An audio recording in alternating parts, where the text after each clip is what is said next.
Welcome back. You're still watching Newsnight here on Arise News with me, Amaka Udewalka. And I am Christian Ogodo. Thanks for staying with us. The federal government has launched a broad development project for an inclusive, fair and vibrant future. The project, Imagine Nigeria, which is being done in collaboration with the United Nations Development Programme, seeks to explore alternative pathways to further the country's development. The aim is to answer the growing concerns about what it will take to transform Nigeria. At the project's launch, Vice President Yemi Osinbajo called for a Nigeria that is free from its past and present challenges and engage the future with the best tools in human and material capital. He says this can be achieved through a strong collaboration between young Nigerians, the private and public sectors. The project is a process of reflection and discussion by all Nigerians on what the country's future should look like. Imagine Nigeria is expected to stimulate interest and attention around innovation, green economy, trust and leadership issues, and framing a more positive national narrative.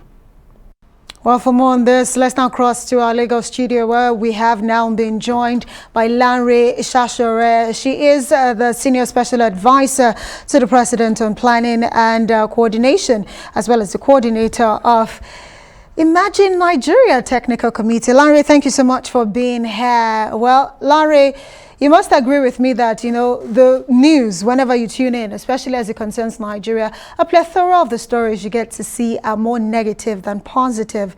But Imagine Nigeria. Talk to us about what it is really and what you hope to achieve with it. Thank you so much for having me. Really, the exercise, it was an independent exercise to facilitate collective reflections on the future of our country and to identify the challenges and the prospects. And all of this was done through engagements with several hundred people over a 9-month period, and then resulted in distilling these engagements into 5 key recommendations or pillars, as we call them. And really, these are policy actions that revolve around economic, political, and innovation-driven ideas that we think should catapult Nigeria in the 21st century, really, and support its development. Well, Lanre, some critics would say that the narrative, in uplifting the youth socio-politically and economically doesn't seem to be changing fast enough. Do you agree with that school of thought? Absolutely, and that's really what the Imagine Nigeria exercise has identified, that we need to, all of us, all of society, not just the government, but everyone in our country, we need to act deliberately and we need to act fast. The exercise began at an important time in the world's history. It was really our response. It was a Build Back Better response, so it was a post-COVID response. It also acknowledged the impact of climate change and the socioeconomic difficulties that the world is facing today. So it recognized that the world was at a turning point and it was important that we did this. And one thing that it certainly identifies is the urgency of now, the urgency that we need to act now in order to ensure that Nigeria is successful in the future and in the coming century. Well, some would say Nigeria is that giant that sometimes forgets she is a giant. And the truth is the potential when you look at the young people and all the capacity that we have here in the country, looking at how other countries are coming in here and getting all our talents. But I'm looking at this Imagine Nigeria report. It actually says it plans to get Nigerians to look at a Nigeria that transforms its trajectory, where no one is left behind. I want to talk to you about that, and also let's marry it as to how critical this is in terms of our national growth and development, especially looking at the teeming unemployed young Nigerians.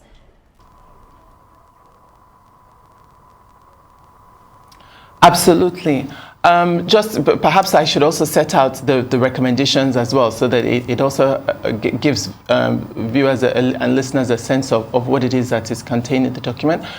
The 5 policy recommendations are really that in order for us to be successful in the 21st century, our country needs to be one that builds a culture of innovation. Basically, we need to develop cultural and regulatory frameworks that facilitate innovation.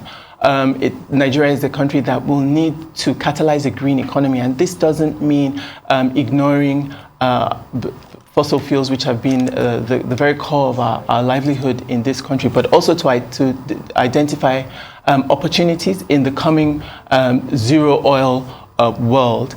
The third recommendation is that Nigeria will need to lead Africa, will need to lead the continent at the moment. These are things that already happen. We already do have the tools to do that. We've done that in the past. What we need to do, as I said previously, is to act more deliberately and more intentionally, harnessing both hard and soft power of what we've done in the past, the Technical Aid Corps, working or engaging in peacekeeping on the continent, NYSC and similar. And these 3 policy interventions that I've identified will be driven by 2 others. And that is that we need to build trust in our society. If we are to make any progress, we need to act as one cohesive whole. And the 5th, which I think is quite significant, is to facilitate national narratives. Basically, what are the stories we tell ourselves about ourselves? You talked about young people earlier. 33 million people in this country are under 35 years old. That's important for them to get engaged with. And as I said previously, this is an all-of-society approach. It's not just work for the government. It's not a national plan. It's not a sort of vision. There are no objectives. There are no goals in the document in the traditional sense of a planning document. What we really have is a free-thinking exercise that gives us really a signpost to the future and makes it clear to all of us how we need to work together in our country to fight for the future that we want to see.